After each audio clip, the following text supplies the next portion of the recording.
নমস্কার বন্ধুরা, কেমন আছেন আপনারা? রোববারের রান্নাঘরের আরেকটি নতুন পর্বে আপনাদের সবাইকে স্বাগত। আজ আমাদের রেসিপির মূল উপকরণ পনির। পনির এমন একটা উপকরণ যা দিয়ে অসংখ্য রেসিপি তৈরি করা যায়। আজ আমি আপনাদের সাথে শেয়ার করব very simple and delicious paneer bhurji recipe. Paneer bhurji অনেক রকমভাবে বানানো যায়। একবার আপনারা এই পদ্ধতিটা ট্রাই করে দেখবেন। আশা করি আপনাদের খুবই ভালো লাগবে। তাহলে চলুন আজকের রেসিপিটা শুরু করি। পনির ভুর্জি বানানোর জন্য এখানে আমি 300 গ্রাম পনির নিয়েছি। পনিরটা আমি প্রথমে ছোট ছোট টুকরো করে কেটে নিচ্ছি। এবার হাত দিয়ে এটা রাফলি টুকরো করে নেব। আপনারা এভাবে পনিরগুলো স্ম্যাশ করে নিতে পারেন অথবা একটা গ্রেটারের সাহায্যে গ্রেট করেও নিতে পারেন।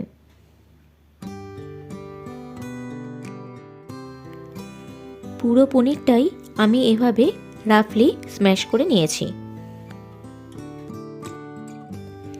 এখানে পনির ভুর্জি বানানোর জন্য বাকি উপকরণগুলো কুচিয়ে নিয়েছি দুটো মাঝারি সাইজের পেঁয়াজ, একটা মাঝারি সাইজের ক্যাপসিকাম, 3টে কাঁচা লঙ্কা আর একটা বড় সাইজের টমেটো।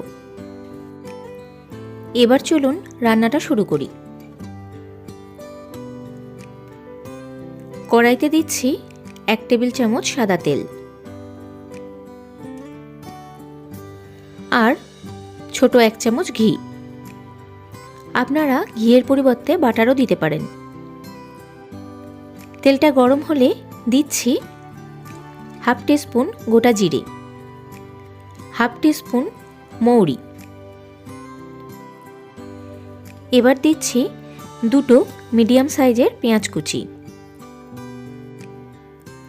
আর 3টে কাঁচা লঙ্কা কুচি। এবার মিডিয়াম ফ্লেমে পেঁয়াজ একটু সফট হয়ে কালার চেঞ্জ হয়ে যাওয়া পর্যন্ত ফ্রাই করতে হবে। এবার ছোট টুকরো করে রাখা ক্যাপসিকামটা দিয়ে দিচ্ছি। মিনিট 3 সময় ধরে ফ্রাই করে নেব। গ্যাসের ফ্লেমটা কিন্তু মিডিয়ামেই থাকবে। ক্যাপসিকামটা সফট হয়ে গেছে।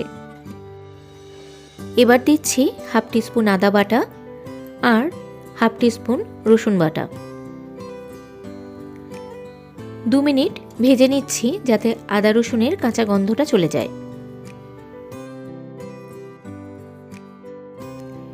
2 মিনিট বাদে দিচ্ছি কুচিয়ে রাখা টমেটোটা। কিছুক্ষণ নাড়াচাড়া করে একটু মিশিয়ে নিয়ে দিচ্ছি 1 টিস্পুন নুন, 1/4 টিস্পুন হলুদ গুঁড়ো, 1 teaspoon red chilli powder, 1 teaspoon জিরে গুঁড়ো আর 1 টিস্পুন ধনে গুঁড়ো। সব মশলাগুলো দেওয়া হয়ে গেলে ভালো করে মিশিয়ে নিয়ে লো ফ্লেমে 2 মিনিট মশলাটা কষিয়ে নেব।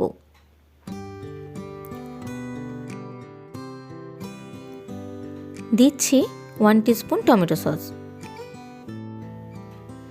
মশলার সাথে পনিরটা মেশানোর আগে দেখে নিতে হবে মশলাটা যেন একেবারে তৈরি হয়ে যায়, কোনো রকম কাঁচা গন্ধ যেন না থাকে।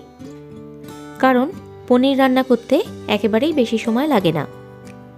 ওভারকুক হয়ে গেলে পনিরটা শক্ত হয়ে যাবে। দেখুন মশলাটা থেকে তেল ছেড়ে এসেছে। মশলাটা একদম পারফেক্টভাবে রেডি হয়ে গেছে। এবার পনিরটা দিয়ে দিচ্ছি।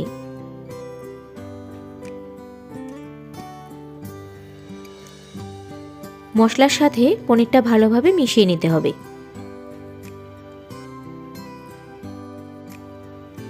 মশলা পনির সবকিছু খুব ভালোভাবে মিশে গেছে। এবার দিচ্ছি 1/4 টিস্পুন চিনি। এটা একেবারেই অপশনাল। আপনারা মিষ্টি পছন্দ না করলে এটা নাই দিতে পারেন। এবার দিচ্ছি 1/2 টিস্পুন গরম মশলা গুঁড়ো। হ্যাঁ, যেটা বলছিলাম, পনির রান্না করতে কিন্তু খুব বেশি সময় লাগে না। তাই খুব বেশি সময় ধরে যদি রান্না করেন তাহলে পনির ড্রাই হয়ে গিয়ে এর টেস্ট নষ্ট হয়ে যাবে। সবশেষে গ্যাসের ফ্লেমটা একেবারে লো করে দিচ্ছি আধখানা লেবুর রস, মিশিয়ে নিয়ে দিচ্ছি ধনেপাতা কুচি।